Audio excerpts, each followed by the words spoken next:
de la ley que hay. Coméntanos esto. Bueno, yo pensé que para poder hablar de buenos tratos era importante conocer nuestra historia y saber hoy en dónde estamos parados y qué ha pasado antes, ¿sí? Primero para situar al lector desde una perspectiva muy esperanzadora. Segundo, para empatizar con esos niños que hemos sido a través de la historia tan maltratados, tan humillados, tan denigrados, niños que apenas empiezan a tener voz hace un siglo aproximadamente. Entonces, digamos que por eso quise como hacer un resumen, porque este es un tema muy extenso, pero hacer un resumen como de la concepción del niño a través de los diferentes momentos de la historia. Y ahí podemos ir viendo cómo el látigo evoluciona, ya hoy pues sería un crimen darle látigo a un niño, antes era normalizado, antes se creía que los niños eran adultos en miniatura y se les trataba como tal.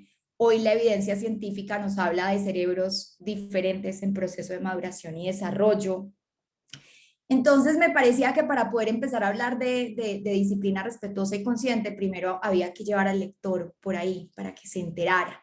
Hoy en Colombia contamos con una ley espectacular que prohíbe el castigo físico y humillante a niños y adolescentes, pero no es una ley punitiva, no es una ley que mete a la cárcel a los papás que maltraten, es una ley que lo que pretende es formar a los padres y entregarles estas nuevas herramientas, porque esos papás que hoy maltratan, al igual que yo, fuimos criados desde el antiguo paradigma de crianza. ¿A qué llamo yo el antiguo paradigma de crianza?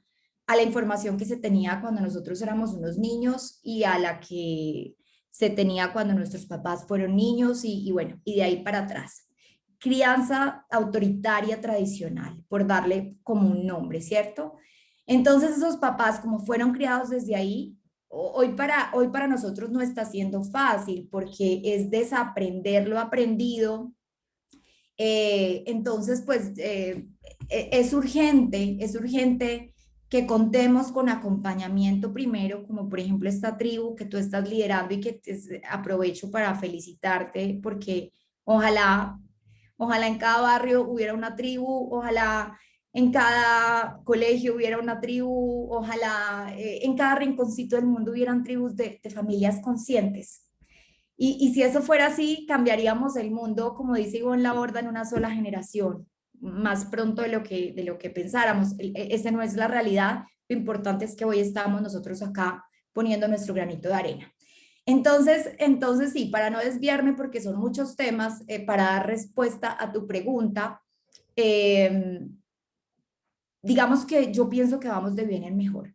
Hemos tenido una evolución impresionante y tengo la esperanza así súper, súper firme de que vamos a seguir evolucionando, de que este cerebro humano va a llegar a otros niveles de conciencia diferentes donde algún día por fin los niños de verdad se hagan valer sus derechos y que sean más tenidos en cuenta en esta sociedad. Vamos con la siguiente pregunta. Bueno, aquí voy a hacer una pausa. Me respondiste a las dos preguntas de lo de los dos paradigmas. Quiero hacer una pausa porque es importante considerar que cuando hablamos en tu libro, lo hablamos de una manera respetuosa y a veces puede ser, yo tengo la información y a mi hijo no lo debo de criar de esta manera. No, por ejemplo, no voy a elogiar, pero ¿por qué elogiaste en vez de motivar? Entonces, es muy lindo cómo lo tratas. ¿Para qué? Para no culpabilizar a la mamá que quizás ya tuvo un hijo que es adolescente y tiene un hijo pequeño. La intención no es que se sienta culpable porque lo hizo de esta manera con el mayor y lo está haciendo diferente con el menor, sino empoderar a la mujer para que sepa que cada quien hizo lo que pudo con las herramientas que tenía, ¿sí? Y ahora vivimos otra realidad y sería imposible que nos manejemos con la información de hace años atrás. Nadie coge y escribe en máquina de escribir teniendo una computadora, ¿cierto? Coméntanos de ahí.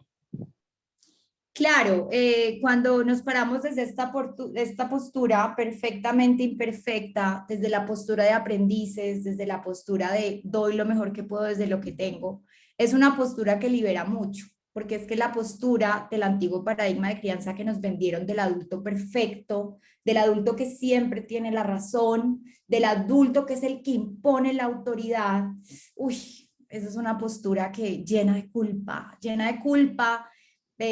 una necesidad de perfeccionismo que nos abruma y nos lleva a la necesidad de control. Entonces, cuando yo me paro desde acá, desde esta postura, entiendo que lo que hice con mi primer hijo hace 20 años fue lo mejor que podía hacer. Yo estaba en otro nivel de conciencia, ese hijo vino a enseñarme otras cosas diferentes al segundo. Cuando nos paramos desde la postura de que nuestros hijos son maestros y de que cada uno de ellos viene a enseñarnos diferentes aprendizajes y que nos, a través de su luz y de su sombra, nos vemos reflejados en ellos y vamos trascendiendo. Entonces entendemos que el primero me vino a enseñar eso y fue lo mejor que le pude dar. Reparo, siempre es posible reparar. Esto lo dice Ivonne Laborda, nunca es tarde para dar el doble de amor, el doble respeto, el doble de mirada, el doble de validación. Entonces, es posible reparar con ese hijo y sanar eso con el segundo. Es como una segunda oportunidad de la vida para que puedas intentar dar lo que no pudiste dar con este primer hijito. Y yo creo que sí, la culpa es un sentimiento que vive con nosotros, sobre todo con las mamás, se activa bastante, pero si le encontramos la luz a la culpa, que es la responsabilidad, vamos a ver que no pasó nada, que todo está como debe estar y que estoy dando lo mejor que puedo siempre. Mira, una de las preguntas es la que justo le acabas de dar la apertura. Dice, responsabilizarme de mi historia para poderla resignificar. Entonces, ¿cómo te responsabilizas? Tenemos todo un capítulo que habla de cómo hacer la introspección y comenzar por mí y no por querer cambiar al niño. Súper importante. Claro, desde aquí, desde el antiguo paradigma de crianza y desde esta postura del que yo soy el que sé, entonces yo quiero es controlar todo, inclusive al niño, y quiero es cambiar al niño, que deje de hacer pataletas, que deje de moverse, que deje de hablar duro. Entonces, lo que está por fuera de mí se sale de mis manos. Yo tengo es que pararme desde la postura de protagonista, que es qué cambios puedo hacer yo, cómo yo puedo adquirir nueva información para acompañar esas pataletas de ese niño que tiene un cerebro inmaduro, cómo yo como adulto puedo aprender a gestionar mis emociones, a respirar, a tener más paciencia, más comprensión, cómo puedo aprender a dar instrucciones claras y firmes para poder acompañar a ese chiquito. Entonces aquí nos paramos desde el protagonista que soy yo. Yo soy la única que tengo la posibilidad de cambiar mi realidad. Yo puedo tratar de impactar a mi pareja positivamente, pero yo no puedo cambiar a mi pareja, ni puedo hacer que piense igual a mí. Entonces, es un proceso que, como dices tú, empieza desde adentro y cuando yo voy cambiando esos lentes de los que yo hablo en el libro y los que muestro en mis videos, cuando voy cambiando esa forma de ver la realidad, el mundo de afuera va cambiando. Y esto pues no es una cosa que yo me inventé ni que yo descubrí. Muchos personajes de la historia llevan diciendo esto desde hace mucho tiempo. O sea, yo proyecto afuera lo que tengo adentro, así que el cambio empieza desde aquí, desde este ser humano que está viviendo su experiencia de mamá o de papá. Esa parte lindísima que es cada vez nos vamos todo hilado. Bueno, les voy a decir, nosotros tenemos un esquema de preguntas y por eso vamos tan consecuentemente. Entonces, justo lo que dice este cambio desde adentro también surge de la compasión con la que nos dice y de la doctora Becky Bailey que habla sobre los lentes de amor que me puedo poner para ser un detective. Cuéntanos, ¿cómo podemos ser estos detectives? Nos narras en tu libro varios casos en los cuales estos papás fueron por la conducta del hijo queriendo cortar el comportamiento y Daniel Siegel dice, no cortes el comportamiento, mira lo que hay detrás. Entonces, cuéntanos, ¿cómo cambiamos desde dentro? ¿Cómo nos hacemos esta introspección? Información. La conciencia no es más que adquirir información nueva que me permita cuestionarme y tomar lo que me hace sentido, lo que resuena conmigo y dejar a un lado lo que no resuena conmigo.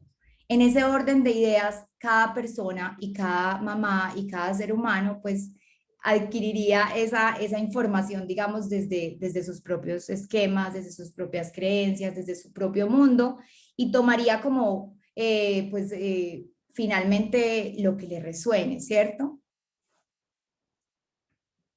Qué lindo. Esa parte de que le resuene es muy liberadora porque a veces vemos mucho la mamá, y eso siempre hablamos, es esa mamá que hace muchísimas cosas y yo quizás no resueno con eso y lo puedo soltar, ¿sí? Entonces, ¿cuál es Y el... Cuéntanos, Caro, antes de pasarnos a los lenguajes de amor. la pregunta que me ibas a hacer, ¿cuál es el? ¿Cuál es el lenguaje de amor de Caro? Ok, bueno, Lenguajes del Amor. Este es un libro que yo le recomiendo a todos leer. Es de Gary Chapman y no recuerdo el nombre de él. Lo Los escribió. lenguajes del amor de los niños. Sí, Los 5 lenguajes del amor. Es espectacular y yo lo hablo en el libro. Entonces es muy importante, digamos que cuando nos paramos desde esta postura consciente, entendemos que los niños cooperan más cuando están conectados, cuando hay una conexión, cuando hay una buena relación, cuando hay un vínculo sano, y no desde el miedo, desde la forma como nos hacían cooperar a nosotros, a las buenas o a las malas, ¿cierto? Entonces, en ese orden de ideas, entender los lenguajes del amor de mi hijo y los míos es súper importante porque es la forma como yo conecto con él, no la forma como yo creo que él debería conectar conmigo, sino la forma, aunque dice también Gary, y hay como un debate, que la mayoría de los niños se mueven desde los 5 lenguajes y pues la mayoría de los seres humanos también. Pero cada uno de ellos, digamos que de acuerdo a su temperamento, a la personalidad que va formando, eh, manifiesta el amor de determinada forma. Hay niños para los que, por ejemplo, el contacto físico no es tan chévere, ¿cierto? Prefieren como que no se cruce ese límite o esa barrera física y prefieren que no sean tantos abrazos, pero les gustan las palabras, por ejemplo, de afirmación o de afecto, los actos de servicio. Entonces, identificar el lenguaje de amor de nosotros y el mío, que es la pregunta que me acabaste de hacer, ¿cierto?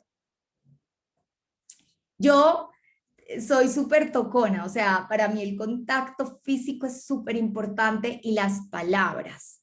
Entonces, tengo incluso que poner mucho cuidado porque como ese es mi lenguaje del amor, a veces yo pienso que también es el de los otros y a veces, por ejemplo, con mi pareja o con mi hija, me vuelvo un poquito como intensa. Entonces, en esos momentos yo soy consciente, respiro como de esa emoción y esa necesidad que tengo de tocar, de expresar ese amor y me pregunto como, ok, ¿de qué forma le gustaría a ella en este momento recibir este amor que tengo para dar? Y pienso en, no sé, en un regalo. Entonces le hago una carta, le escribo una carta, le pego stickers a la carta y voy y se la entrego como si fuera es un regalo. Y ahí pude entregar mi amor, no desde lo que para mí es el amor, sino también pensando como en ella para poder hacer esa conexión, que es la que permite la cooperación después, que es lo que buscamos la mayoría de los papás. Sí, ahí está el libro, Gary Chapman.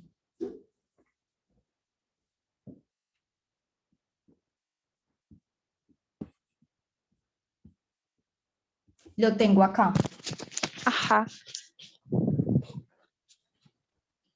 No, no lo tengo a la mano, pero sí, lo encuentran en Kindle. Este señor es bestseller, o sea, él primero escribió Los 5 lenguajes del amor para los Para adultos las parejas. Ajá. y adultos, parejas, y luego ya lo adapta para los niños, pero es un recurso súper chévere. ¿Ustedes ya lo leyeron como tribu, como No, comunidad? no lo hemos leído. Este año tenemos una meta media ambigua de 25 libros, pero no los vamos a leer. Solo tenemos seleccionados los 25.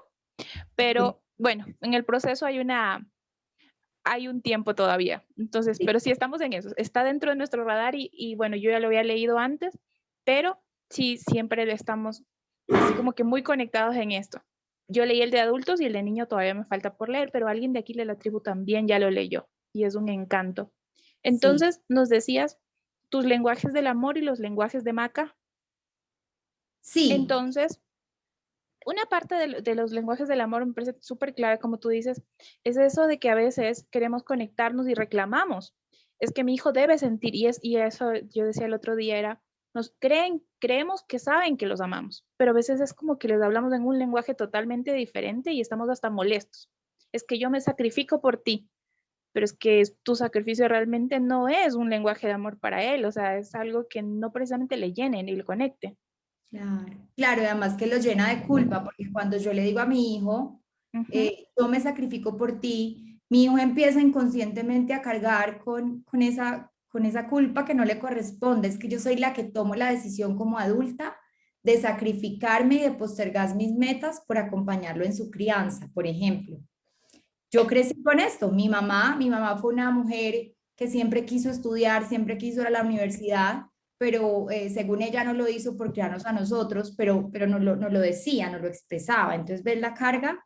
Como yo no fui a la universidad, yo no estudié por criarlos a ustedes, y miren ustedes cómo son conmigo, Miren cómo me pagan.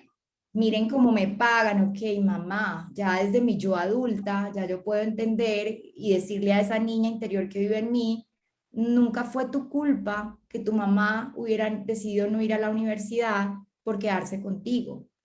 Fue una decisión que ella tomó, una decisión desde su yo adulta, que tomó y que debe asumir las consecuencias, pues, claro, pero también mamá, te agradezco por ese tiempo que me dedicaste y digamos que hoy es muy bonito porque a pesar de que yo tuve una crianza llena de mucha sombra, hoy tengo una relación hermosa con mi papá y con mi mamá. O sea, pude poner límites cuando era necesario. Y hoy tengo tengo una relación muy bonita con ellos, como que yo siento que pude sanar, recordar sin dolor y aprender. O sea, tanta oscuridad me trajo mucha luz y eso ha sido muy bonito porque ya como que entiendo que nos echaba la culpa como de su no estudio, pero entiendo que era la información que ella tenía, era lo mejor que podía dar. Lo hago consciente para yo no repetirlo con Maca. Ese es como el regalo. Sí, me gusta esa parte que dices porque cada sombra, qué lindo hablar de las sombras con tanta luz, porque esas sombras cuando las vuelves a resignificar son un regalo y Sí. eso nos ayuda muchísimo como mamás y aquí hay muchas mamás que hemos ido transformando cada sombra en luz y que todavía estamos en el proceso y a veces la sombra está en el lugar más oscuro para poder encontrar esa luz. Entonces, vamos con la siguiente pregunta porque nos apasionamos con las sombras de Laura Goodman que a todos nos hicieron clic, Y esa mujer es una otro cosa. nivel. Sí, es impresionante. Entonces, vamos a juzgar versus acompañar el comportamiento de mi hijo. ¿Qué hago? ¿Cómo acompaño versus juzgo? ¿Cuál es la diferencia? Bueno, cuando juzgo, entonces me paro desde ese antiguo paradigma de crianza que intenta que el niño se sienta mal por lo que está haciendo, que aprenda, que es esa autoridad vertical, ¿cierto? Juzgar, lo hiciste mal, te pongo la responsabilidad a ti.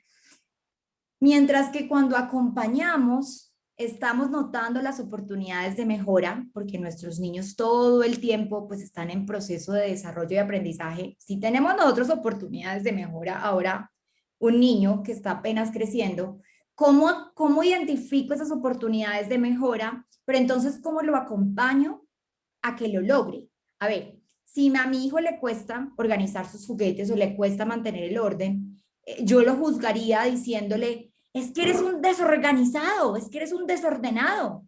Mira tu cuarto. Hasta que no organice los juguetes, entonces no vamos a ir al parque. Como no organizaste los juguetes, no hay televisión. Esto parece un chiquero, me decían a mí en mi cuarto. Esto parece un chiquero. Qué horror este cuarto. Esto es un juicio, emitir un juicio. Además, cuando emitimos juicios, estamos tildando al niño de desorganizado. Qué responsabilidad tan grande. Le estamos creando un rótulo, un estigma, un esquema nuevo. Soy desorganizado. En cambio, cuando acompañamos, en vez de enjuiciar el niño, nombramos el comportamiento. Claro, yo entiendo que hay una oportunidad de mejora y es trabajar en el orden de las cosas, ¿cierto? Pero entonces ya no es mi hija la desorganizada, es hijita, estuvimos trabajando con pintura, veo que este cuarto quedó desorganizado. ¿Qué podemos hacer? ¿Qué crees que podemos hacer para que todo vuelva a quedar ordenado? ¿Ves? Entonces, no es que cuando yo me paro desde el acompañante dejo de hacer o dejo que lo dejen así y que hagan lo que se les dé la gana y no sé qué. No, yo también acompaño desde aquí, desde ese otro lado, pero con mucha más conciencia, como haciéndome muy responsable de lo que sale. Muy importante. Ok, vamos con la siguiente, porque esta parte de la boca, poderosísimo el poder de las palabras que construyen o destruyen. Entonces, vamos con la presencia, porque aquí tenemos muchísima tela que cortar. La presencia, y por favor, quiero que nos aclares, que salga de tu boca esta parte Sí. de la presencia, porque aclarar qué es presencia, cómo influye el celular, los distractores, qué no es presencia. Ayúdanos para que lleguemos así como que tan clarita esta parte, que lo digas tú y no yo. Miren, para mí esto ha sido un gran aprendizaje porque yo desde hace 5 años trabajo como creadora de contenido en redes sociales. Y yo desde hace 5 años tomé la decisión de trabajar a través de un celular y a través de un computador. Y amo mi trabajo. Pero entonces, en cierto momento, se me empieza esto a convertir en el enemigo de la oscuridad, que fue el que me permitió traer la sombra, porque yo empecé a entender que mi hija ya no era una bebé y que ya no quería, por ejemplo, que yo la estuviera grabando todo el tiempo, que yo no estuviera jugando con ella mirando al celular. Yo ya veía que ella me empezaba a pedir presencia y ahí empiezo yo a replantearme el término presencia. ¿Realmente presente es decidir no trabajar en las tardes para estar con ella? No. Presencia, como la estoy viviendo yo, como la he entendido yo desde el mindfulness, desde John Kabat-Zinn, que nos ha entregado tanto, es estar aquí contigo y para ti. Acallar ese ruido interior. Ustedes no se imaginan el ruido que ocasiona trabajar en redes sociales. O sea, toda la gente comentando a la misma vez, miles de mensajes. Es un ruido impresionante. Entonces es tener la capacidad de acallar ese ruido interior, exterior de mi mente para poder conectarme en el momento presente aquí ahora con el juego de mi hija. Así sea media horita de tiempo especial con presencia. ¿Qué significa con presencia? El celular no hace parte de nuestro juego, ni para grabarla a ella, ni para yo estar chateando. Trato de que mis pensamientos que empiezan a llegar en ese momento, como de tengo que pagar la factura, ese comentario que me hicieron ahorita, mi esposo está molesto, trato de que en ese momento esos pensamientos que es normal que lleguen, trato de que, como de no engancharme en ellos, porque si me engancho en uno de esos pensamientos, me alejo y dejo de jugar con mi hija. Entonces ahí es cuando yo le entrego presencia, me tiro al piso, me quito los zapatos y empiezo a jugar con ella, desde mi niña, desde mi yo niña. Claro, les voy a confesar, me canso. Y hay momentos en los que yo definitivamente no quiero, no quiero, no tengo la disposición. Y sabes que también me estoy dando ese permiso y ha sido muy bonito de poder decirle en este momento, no tengo la disposición y la presencia para tener este tiempo de juego contigo.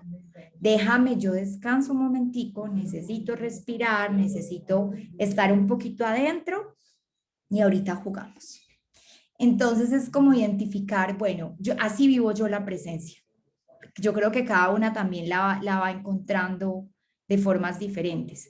¿Qué me ayuda a conectar mientras estoy jugando con ella? La respiración consciente, identificar que pueden llegar pensamientos, pero los dejo ir y meterme en ese juego con ella es la forma como realmente me desconecto y mira, es una terapia relajante cuando yo después de 20 minutos estoy jugando con ella a las muñequitas y termino y vuelvo como a mi realidad y ya llego como con una luz bonita, pero pues esto es un proceso que he ido logrando.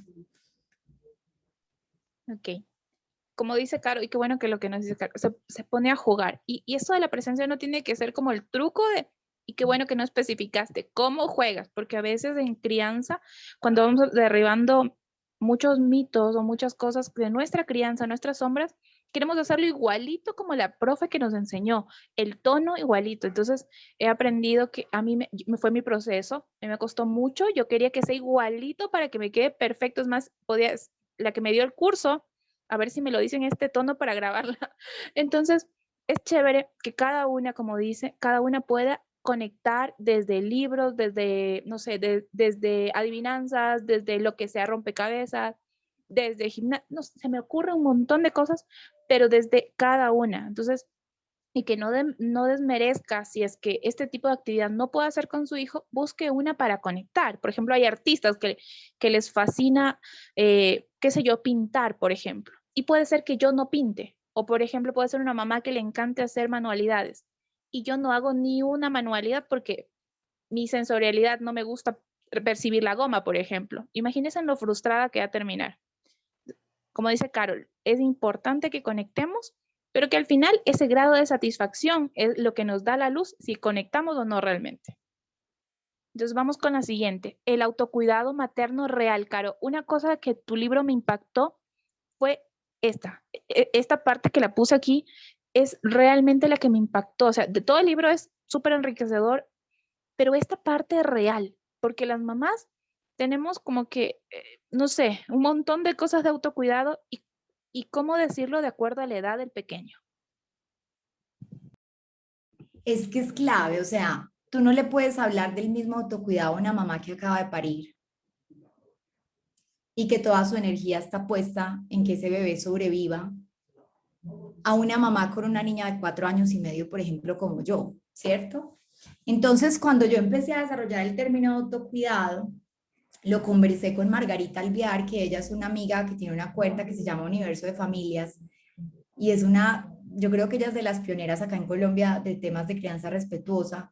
Y yo le decía a Márgara, es que me parece que lo pintan tan romántico, como tan rosadito.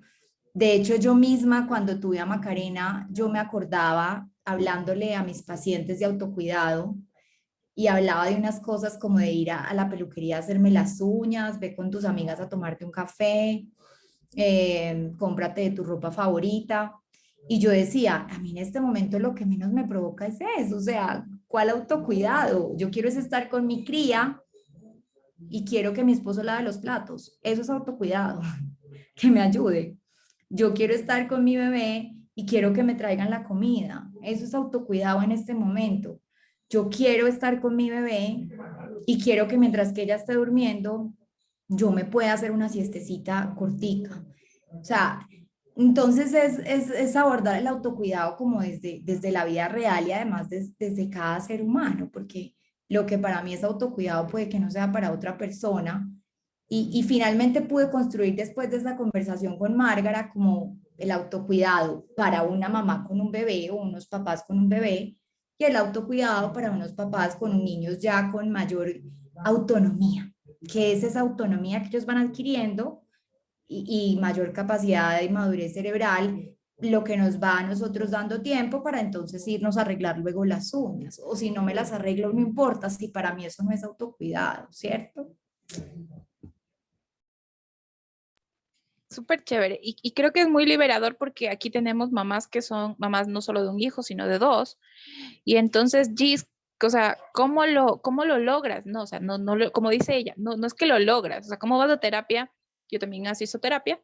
Entonces, ¿cómo vas a terapia y aparte haces otras cosas? O sea, no es real. O sea, es porque ha ido evolucionando el tiempo y porque yo también pasaba en pijamas muchas horas y un montón de cosas más. Y el autocuidado fue diferente cuando busqué acompañamiento y todo ha sido un proceso. Entonces, es chévere que la mamita que esté, no sé, teniendo este proceso de autocuidado, este espacio que tiene para respirar en el baño, para respirar y todo, no juzgue. Aquí damos todas estas herramientas, no es para que una mamá salga a juzgar a la otra, es para que una mamá acompañe desde el respeto a la otra.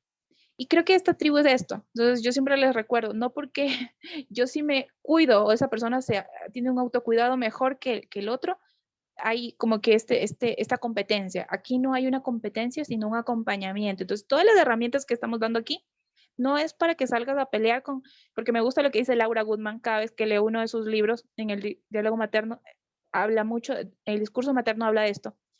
Mis libros no son para que vayan a pelear con sus parejas, no son para que critiquen a una u otra mamá, es para que acompañen y respeten la individualidad. Entonces, toda la información y la herramienta de aquí motiva a la paz, motiva al amor, a las diferencias, al diálogo. Entonces, que Caro les llegue, pero no para que vayan y digan, Caro dijo, y ahora sí el niño puede hacer lo que yo quiero. Entonces, tiene que ser desobediente. No, todas Eso, las... nosotros tenemos que ser las primeras desobedientes. No le voy a obedecer a Caro, no le voy a obedecer a lo que dice la pediatra, ni a lo que mi mamá me dijo. Me voy a obedecer a mí, a lo que mi corazón y mi intuición me diga que es lo que debo de hacer. Entonces, vamos con el siguiente. Te están amando, Caro, estás dejando estos tanques muy llenos. Yo también. Vamos con la siguiente. Vamos con la siguiente. ¿Cómo te ha beneficiado a ti el mindfulness en la crianza? Bueno, imagínense que yo antes de quedar en embarazo, incluso antes de casarme, yo era súper mindfulness. Tuve una adolescencia loca. Estoy empezando a escribir una novela autobiográfica. La van a amar. Una adolescencia muy dura, o sea, muy desobediente, pero desobediente desde el otro lado, no desde el lado viendo la desobediencia como algo positivo, sino con mucha rebeldía, con mucha rabia. Entonces, esa adolescencia con tanta rabia me llevó a buscar herramientas como el yoga. Y entonces yo llegué al yoga, hice yoga como por 5 años, empecé a practicar meditación y resulta que me casé, quedé en embarazo y fue como si me hubiera desconectado de ese yo anterior, o sea, de esa información que había logrado. Entonces empecé como claro, mi energía estaba enfocada en Macarena, en escribir, en leer, y me perdí un poquito de mi centro. Entonces, cuando llegó la pandemia y empecé a escribir este libro, que me empiezo a encontrar con esta información de psicología positiva, con John Kabat-Zinn, que en ese entonces no lo conocía, eh, y empiezo a encontrar toda esta información, empieza a ser muy bonito porque empiezo como a volver a mí, a ese yo que había perdido. Y son cositas pequeñitas, son detallitos pequeñitos. Por ejemplo, antes de yo conectarme a esta reunión, hice 1 minuto de respiración consciente. Tengo unos aceiticos, me encantan los aceites cítricos para despertarme y los de lavanda para relajarme. Entonces yo ahorita tengo paciente, ahorita tengo asesoría, me toca volver a hacer un pequeño stop, una pequeña pausa para volver a comenzar. Y esto lo hago en mi día a día con la crianza de mi hija. Entonces hacemos yoga por la mañana un ratico, no todos los días. Damos las gracias, nos conectamos con la compasión, que es un término muy de mindfulness. Agradecemos por la comida que nos estamos comiendo. Tratamos de traer la atención aquí al momento presente porque mi mente es bien juguetona y bien dispersa. Entonces, digamos que ese mindfulness, ese capítulo de crianza mindful, todavía lo estoy integrando. No lo tengo completamente integrado, pero me da mucha paz y mucha calma, que creo que uno más que alegría para criar necesitas calma. Si tú me dijeras cuál es la emoción que quisieras tener en tu vida, en tu crianza, todas son importantes y todas me ayudan, pero la calma para mí es clave.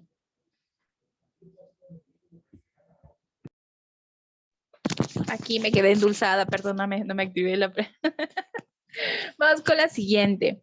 Mira, voy a saltarme dos que son las herramientas para acompañar un desborde, que creo que ya las trataste con respecto a la calma, a bloquear, pero me voy a saltar esta porque bueno, o te voy a dar un chancecito, pero sí me gustaría hablar sobre la imperfección en la maternidad, porque yo veo que te ven, obviamente ya he escrito 2 libros, pese a criar y todo, entonces no quiero que te vean perfecta, quiero que te vean muy humana. Y sí, porque lo que pasa es que incluso a veces los ejemplos imperfectos terminan siendo hasta romantizados. Entonces, quiero que nos hables de la imperfección y cómo te perdonas. porque esto de la maternidad es un perdón y una compasión constante. Entonces, cuéntanos, esta quiero que sea como que la parte de Caro antes de ¿Sabes que te qué? nos vayas a ir. Yo creo que uno considerarse imperfecto y aprendiz es como, es una liberación muy grande porque es despojarse del ego. A mí por lo general, como ya he escrito 2 libros y soy psicóloga, me dicen experta. Ay, juepucha, cuando me dicen experta, yo como que no quiero ese título, no me interesa ese título. Yo quiero seguir siendo aprendiz. Deme la oportunidad de equivocarme, porque es que si me dan el título de experta, pucha, van a estar pensando que mi hija además tiene que ser perfecta, nada más alejado de la realidad. Van a estar pensando que yo sea perfecta y súper divorciada con eso, o sea, no, no. Eh, ejemplos me estás pidiendo de imperfección o de como de mostrarme muy bueno, las expectativas, por ejemplo, estábamos hablando Eso. con un grupo de mamás lectoras que tenemos sobre las falsas expectativas y yo me ponía a pensar, o sea, las expectativas de uno antes de ser mamá y la realidad es súper diferente. Si tienes un hijo y le das una mascota a un niño de 3 años, le vas a ayudar a ser responsable. O sea, tengo un hámster, le compré a Macarena un hámster creyéndome además esa ridiculez. Sí ayuda un poquito, pero finalmente la que le limpia el popó al hámster día por medio no es ella, soy yo. O sea, ella le lleva la comidita, juega con él, con las... Pero eso es como una expectativa que ahorita estoy aterrizando. O sea, es una niña muy pequeña para responsabilizarse de un animal. La responsabilidad es un concepto que se va construyendo a medida que vamos creciendo. Muchos de nosotros incluso logramos ser responsables y autónomos por completo después de los 25 años. Que papá y mamá nos dicen, bueno, chao pescado, hasta aquí te trajo el tren y ahí es donde empezamos de verdad a responsabilizarnos de nuestra vida. Entonces, por ejemplo, eso, el tema del baño, que ayer subí una publicación en redes sociales que fue muy bonito porque fue muy liberador. Ese cuento de que todos los niños se tienen que bañar siempre por la mañana y de que hay que obligarlos a que se bañen porque si no son cochinos o desasiados, nada que ver. Si un niño decide bañarse en la noche y no en la mañana, no pasa nada. No pasa nada, además la mayoría de los niños de esa edad les cuesta, a veces, no todos los días, entender que mi hija es tan humana como yo y que no todos los días se levanta con el mismo estado de ánimo, a veces no quiere que le hablen, yo tampoco. O sea, poder reconocer esa imperfección en mí, aceptarla, como que también me ha dado el permiso, Gis, y tribu, como de entenderla a ella y aceptarla desde su luz y desde su sombra.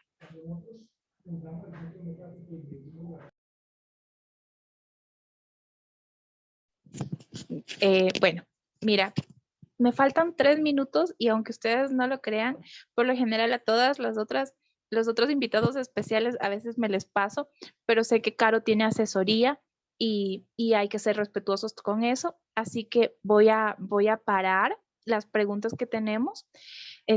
Tendremos una segunda edición, Caro, ¿cierto? Algún ¿Sabes día. qué te propongo? Sí, ¿sabes qué te propongo Claro para que que sí. lo dejemos en veremos? Cuando lo subas a tu Instagram, si quieren, Ok. van al Instagram de Gis y me dejan ahí las preguntas en el Instagram, en la misma publicación. Tú me recuerdas, Gis, y yo me paso por ahí y se las respondo con todo el amor. Las Genial, que... me parece súper, súper genial. Sí, mejor así. Listo. Entonces, Caro, bueno, ahora sí tienes que, no como la experta, como la aprendiz, Caro, eh, gracias por este espacio tan humano. No sé si alguien se quiere activar el micrófono. Tenemos un minuto, danos un minuto para que te den las gracias, ¿ok? ¿Alguien que Ay, se quiera sí, activar? prendan camaritas, no importa que estén en Sí, nos tomamos una Yo, foto en el muchas último. gracias. Yo Hola, amo. Gis. Hola, doctora. Muchas gracias. Súper interesante la información. Ay, Muchas, muchas gracias. divinas, aquí las estoy viendo a todas. Qué emoción. Cuéntanos, actívate el Gracias. micrófono. Ay, perdónenme en orden, a ver. Bien. A ver, primero, ¿quién? Porque las tengo aquí activadas varias. A ver, Bea, Sí, pues nada, cuéntanos, Caro, Bea. yo quería darte las gracias. Estaba súper esperando con muchísimas ganas este encuentro, porque el libro que has escrito me parece fabuloso. Es una forma de traer a la realidad todo lo que nos pasa en realidad a las madres, de una forma muy, muy cotidiana, muy sencilla, muy simple. Me encanta, por ejemplo, cuando hablas del sentimiento de culpa, ese que nos acompaña, creo yo, a todas las madres desde que nos levantamos hasta que nos acostamos. Y me encanta la forma en la que le quita un poco de hierro, ¿no?, a esta situación, que al final todas la sentimos, y tú acompañas para que se pueda transformar en una emoción completamente diferente. Entonces, bueno, pues este es un pequeño detalle de todo lo que he leído en el libro, ¿no? Bonito. Pero muchísimas gracias, me ha encantado conocerte y nada, espero que nos veamos en algún otro momento. De todas formas, quiero hablar contigo, te mandaré un mensaje por Instagram, ¿vale? Claro, sí, mucho gusto. Gracias por todo. Gracias. Y con Diana Gracias. cerramos para luego activarnos las cámaras, ¿sí? Porque justamente si quieren, también le pueden dar las gracias en la publicación. Y fotico, tú Dale, tomas fotico, dale, Jessy. Sí, yo les tomo La foto, fotito claro y que sí. todo. Dale, Gis, Diana. no hay problema. No, que muy agradecida, súper interesante la información que dio la doctora, súper en todos los errores que dijo los cometo, sobre todo tengo una niña de 12 años y una niña de 4 con síndrome de Down, entonces me gustó la frase que dijo que era la oportunidad para corregir y para otra oportunidad como para no cometer los mismos errores. Me encantó todo lo que dijiste, muchas gracias. Todo voy a tratar de Chicas, aplicarlo. perdónenme, ya estamos tarde un minuto, así que ya Dale. les voy a comentar cómo dar las gracias también en el Instagram. Actívense en las cámaras, nos tomamos fotito y Caro, te liberamos. Mil gracias. Ay, sí, las quiero ver. Ustedes no saben Gracias. cómo es uno hablar con una pantalla sin ojos, ¿no? A ver, cuento 3, chicas, traten de activarse todas sus cámaras para poderles tomar la fotito y ahí sí. Eso, todas las que estén activadas las cámaras para poder... A la Niños. 1, 2, 3. Déjenme mando una foto y tomo de la siguiente página. Que son 2. Listo, esta es una y esta es otra. Eso. Ok. Chicas, muchas gracias, Caro. Muchas gracias por estar aquí. Gracias, Caro. A ustedes, mujeres, En mamás, cuanto la suba. juntas. Es un momento de unirnos, no más competencias, bobas. Un abrazo. Chao, chao. Les cierro todas. Ganar todas. Un abracito. Dios las bendiga. Chao, chao. Igual, Caro. Dios Bye. las